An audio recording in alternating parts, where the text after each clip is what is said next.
बच्चों, आज हम इस वीडियो में कक्षा 8वीं बोर्ड परीक्षा हिंदी का ये पेपर हल कर रहे हैं। इसके प्रत्येक प्रश्न को बहुत ही अच्छी तरह से लिखकर हम आपको बताएंगे। इसके स्टोरी, ऐसे, एप्लीकेशन जो भी है इसका सब कुछ आपको लिखकर बताएंगे। आप लास्ट तक बने रहें, इसके बहुत ही सुंदर तरीके से लिखकर हम आपको बताएंगे। इसलिए आप क्या है, लास्ट तक इसको अच्छी तरह से देखें और अपनी नोटबुक में इसे नोट भी करें और वीडियो को ज़्यादा से ज़्यादा शेयर करें अपने दोस्तों के साथ। देखिए, इसमें पहला क्वेश्चन है, वह हंस पड़ा, शहरी ठहरे ना। रेखांकित शब्द का अर्थ है, यानी इसमें शहरी यानी शहर में रहने वाला। इसका ब उत्तर सही हो जाएगा। फिर प्रश्न नंबर 2, बस की यात्रा पाठ के अनुसार बस की स्थिति कैसी थी? तो बस की स्थिति वह बहुत पुरानी थी। प्रश्न नंबर 3, यह सबसे कठिन समय नहीं है, कवि ने ऐसा क्यों कहा? इसका कारण है, अभी विज्ञान उन्नति करने वाला है। इसके बाद में प्रश्न नंबर 4, शीश पगा ने जगा, तन में प्रभु जाने को आही बसे के ही ग्रामा। रेखांकित शब्द का अर्थ, यानी ये तन का अर्थ होता है शरीर। से ऑप्शन सही हो जाएगा। इसके बाद में प्रश्न नंबर 5, एक प्रत्यय से बना शब्द है। एक प्रत्यय से बना शब्द सामाजिक। प्रश्न नंबर 6, अभी भी एक रेलगाड़ी जाती है, वाक्य में रेखांकित शब्द का बहुवचन है। तो रेलगाड़ी का बहुवचन रेलगाड़ियां हो जाएगा। बच्चों, हम लगातार इस क्वेश्चन पेपर को हल कर रहे हैं। आप ई पॉइंट क्लासेज को सब्सक्राइब करें। देखिए, इसके बाद में इसका क्वेश्चन प्रश्न नंबर 7, जहां पहिया है, पाठ के अनुसार हवाई जहाज उड़ाने जैसी उपलब्धि है। तो यहाँ साइकिल चलाना, हवाई जहाज जैसी स्थिति जैसा महसूस हो रहा है। प्रश्न नंबर 8, सूर चिरजीवों दो भैया कथन द्वारा सूरदास किस जोड़ी की बात कर रहे हैं? तो इसमें कृष्ण और बलराम, इनके बारे में बात कर रहे हैं। अच्छी तरह से लिखते जाएं, क्वेश्चन याद करते जाएं साथ साथ में। इसके बाद में प्रश्न नंबर 9 देखिए, पानी की बूंद पेड़ों द्वारा कैसे पकड़ी गई? तो सुबह की ओस या कुहरे की बूंदें पत्तियों पर जम जाती है और वहां से पत्तियां उसको सोख लेती है। तो इस प्रकार से पानी की बूंदें पेड़ों द्वारा पकड़ी जाती है। आकाश को लेकर क्या मैं चाटूंगा, बाज और सांप, पाठ के अनुसार सांप ने ऐसा क्यों कहा? आकाश को लेकर क्या मैं चाटूंगा, ऐसा सांप ने इसलिए कहा क्योंकि वह आकाश में उड़ नहीं सकता, इसलिए उसने ऐसा कहा। नेक्स्ट क्वेश्चन है, दिन प्रतिदिन हानि होती गोरस की, सूरदास के पद पाठ के अनुसार गोपी ने यशोदा से ऐसा क्यों कहा?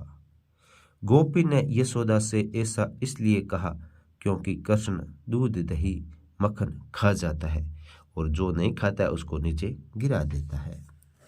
प्रश्न नंबर 12, भगवान के डाकिए पाठ के अनुसार पक्षी और बादल एक देश से दूसरे देश क्यों जाते हैं? तो पक्षी और बादल एक देश से दूसरे देश आपसी भाईचारे का संदेश लेकर जाते हैं।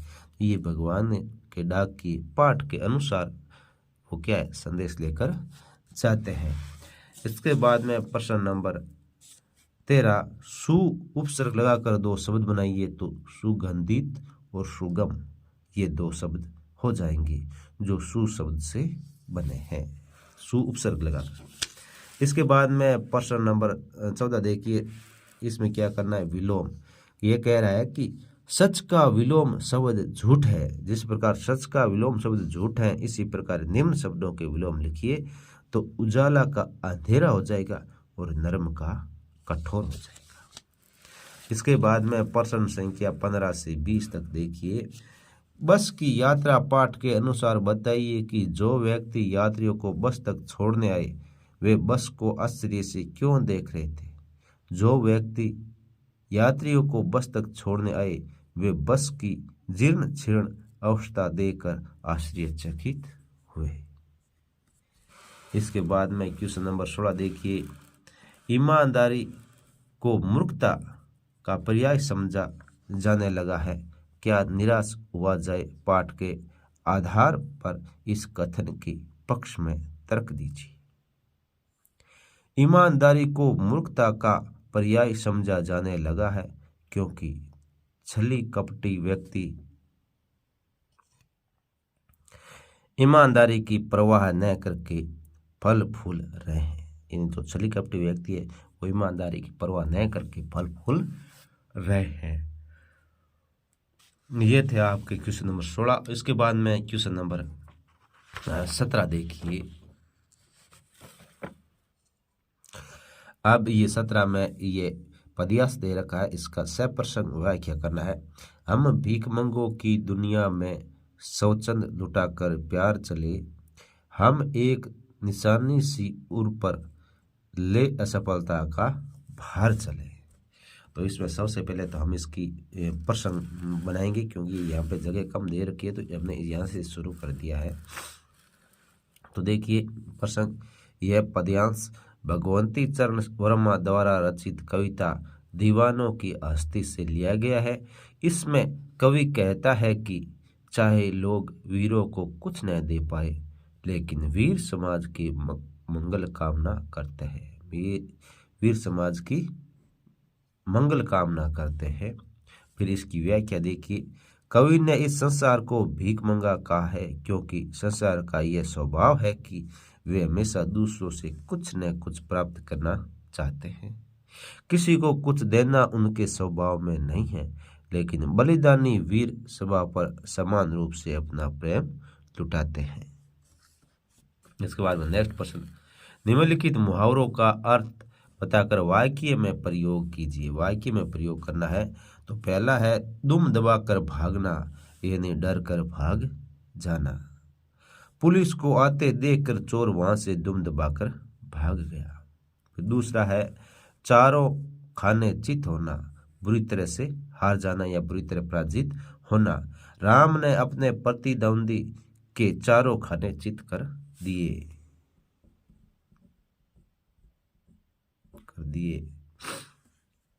इसके बाद में प्रश्न नंबर 19, वाहन चलाते समय कौन कौन सी सावधानियां रखेंगे? कोई 4 सावधानियां लिखिए। तो पहला, शराब पीकर या नशे में गाड़ी नहीं चलाएंगे। दूसरा, गाड़ी चलाते समय मोबाइल पर बात नहीं करेंगे।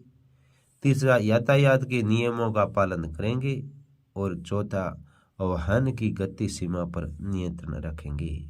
इसके अलावा भी बहुत सारे हैं, इसके आप लिख सकते हो, आप अपने इच्छा अनुसार भी लिख सकते हो।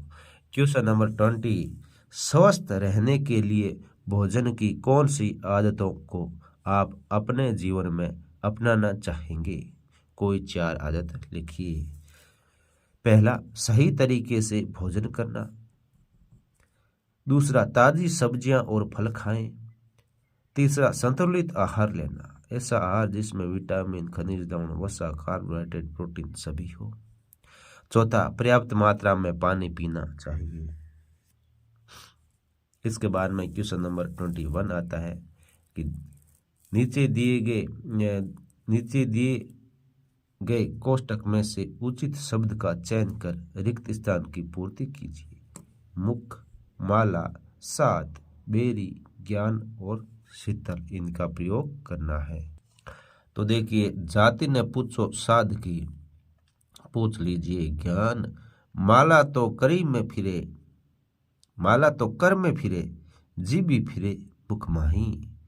जग में बेरी कोई नहीं, जो मन शीतल हो।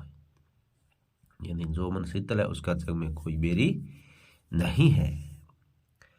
अच्छी तरह से लिखते जाए, वीडियो को शेयर करते जाइए। इसके बाद में क्वेश्चन नंबर 22 देखिए। इसमें क्या करना है? खंड और खंड ब का मिलान करना है। तो पगा का अर्थ होता है पगड़ी, इससे मिलान करें। फिर जगह का अर्थ होता है ढीला कुर्ता, इससे मिलान करें। फिर दुपट्टी मतलब अंगोछा। उपान है मतलब जूता। महावत यानी हाथीवान। और अभिरामा यानी सुंदर। इनका मिलान करना है। ये आपके 6 नंबर के क्वेश्चन होंगे। फिर नेक्स्ट में देखिए, निम्नलिखित गद्यांश को पढ़कर नीचे दिए गए प्रश्नों के उत्तर दीजिए। ये गद्यांश है, इसको पढ़कर उत्तर देना है। बदलू मनिहारी था, चूड़ियाँ बनाना उसका पैतृक पेशा था। यानी बदलू का कौन था? बदलू मनिहारी था, उसका पैतृक पेशा क्या था? चूड़ियाँ बनाना। फिर और वास्तव में वह बहुत ही सुंदर चूड़ियाँ बनाता था, उसकी बनाई हुई चूड़ियों की खपत भी बहुत थी। उस गांव में तो सभी स्त्रियां उसकी बनाई हुई चूड़ियां पहनती थी। आसपास के गांव के लोग भी उससे चूड़ियां ले जाते थे। यानी आसपास के गांव के लोग भी उससे क्या ले जाते थे? चूड़ियां ले जाते थे। परंतु वह कभी भी चूड़ियों को पैसों से बेचता नहीं था, यानी पैसे नहीं लेता था। क्या लेता था उसके बदले में? उसका अभी तक वस्तु विनिमय का तरीका था। लोग अनाज के बदले चूड़ियां ले जाते थे। वस्तु विनिमय मतलब वस्तु के बदले वस्तु, यानी वह उसको चूड़ियाँ देता तो सामने वाले उसको अनाज दे के जाते थे, यानी वस्तु विनिमय चलता था। तो देखिए आगे प्रश्न, पहला है बदलू कौन था? बदलू मनिहारी था। बदलू मनिहारी था। फिर दूसरा, बदलू का पैतृक पेशा क्या था? तो बदलू का पैतृक पेशा चूड़ियाँ बनाना था। और फिर गए, आसपास के लोग बदलू से क्या ले जाते थे? आसपास के लोग बदलू से चूड़ियाँ ले जाते थे। फिर वस्तु विनिमय क्या है? तो वस्तु विनिमय वस्तु के बदले वस्तु लेना देना वस्तु विनिमय कहलाता है। यानी वस्तु दी और वस्तु लिए, यानी चूड़ियाँ दी और अनाज दिया तो ये वस्तु के बदले वस्तु हुआ, तो इसे वस्तु विनिमय कहते हैं। प्रश्न नंबर 24 में देखिए, आप राजकीय बालिका उच्च प्राथमिक विद्यालय उलासपुरा की छात्रा रोहिणी है। आपके पिताजी का स्थानांतरण कोटा हो गया है, आप भी उनके साथ कोटा जा रही हैं। अपने प्रधानाध्यापक जी से स्थानांतरण प्रमाण पत्र लेने हेतु प्रार्थना पत्र लिखिए। इसके लिए क्या लिखना है आपको? प्रार्थना पत्र लिखना है। तो इसका देखिए यहाँ पे जगह कम थी तो हमने इसको दूसरी जगह लिख रखा है। देखिए, सेवा में श्रीमान प्रधानाध्यापक महोदय, राजकीय बालिका उच्च प्राथमिक विद्यालय उल्लासपुरा। यानी जो प्रश्न में दिए रखा है वही आपको यहाँ लिखते हैं। विषय स्थानांतरण प्रमाण पत्र हेतु। महोदय, सौन्य निवेदन है कि मेरे पिताजी का स्थानांतरण कोटा हो गया है, मैं भी उनके साथ कोटा जाना चाहती हूँ। अंत मुझे स्थानांतरण प्रमाण पत्र देने की कृपा करें। आपकी आज्ञाकारी शिष्या रोहिणी, दिनांक 24 मार्च 2025। इसके बाद में नेक्स्ट क्वेश्चन नंबर 25 आता है कि निम्नलिखित में से किसी एक विषय पर निबंध लिखिए। पहला, मोबाइल की उपयोगिता। दूसरा, पर्यावरण संरक्षण। तीसरा, रक्षाबंधन। चौथा, शिक्षा का महत्व है। तो बच्चों देखिए हमने लिख रखा है अच्छी तरह से, एकदम सुंदर तरीके से। कुछ समझ में नहीं आ रहा है तो हमें कमेंट करके बताएं। मोबाइल की उपयोगिता।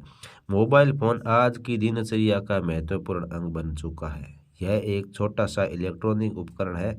हम किसी भी रंगीन फोटो या वीडियो को भी दूसरों तक पहुंचा सकते हैं। वीडियो कॉलिंग के द्वारा लोग आमने सामने बैठकर बात कर सकते हैं। उसके बाद में मोबाइल का उपयोग।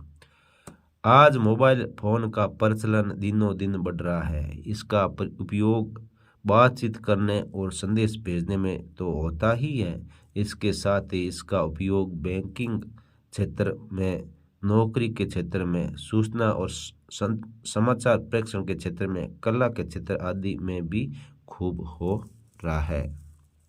इसके बाद मोबाइल फोन की हानियाँ। तो देखिए, इसका अत्यधिक प्रयोग युवा पीढ़ी के मानसिक स्वास्थ्य के लिए खतरा बन गया है। इससे व्यक्ति को ठीक से नींद नहीं आती है, उसकी याददाश्त पर भी दुष्प्रभाव पड़ता है। मोबाइल फोन के विकिरणों से पर्यावरण प्रदूषित होता है। उपसंहार। मोबाइल फोन सूचना संचार का एक साधन है। सीमित उपयोग करने पर ही यह हमारे लिए वरदान सिद्ध हो सकता है। तो बच्चों, इसी के साथ आपका ये हिंदी का जो मॉडल पेपर है वो कंप्लीट हो चुका है। वीडियो को ज़्यादा से ज़्यादा शेयर करें और लाइक करें, कमेंट करें। धन्यवाद आप सभी का।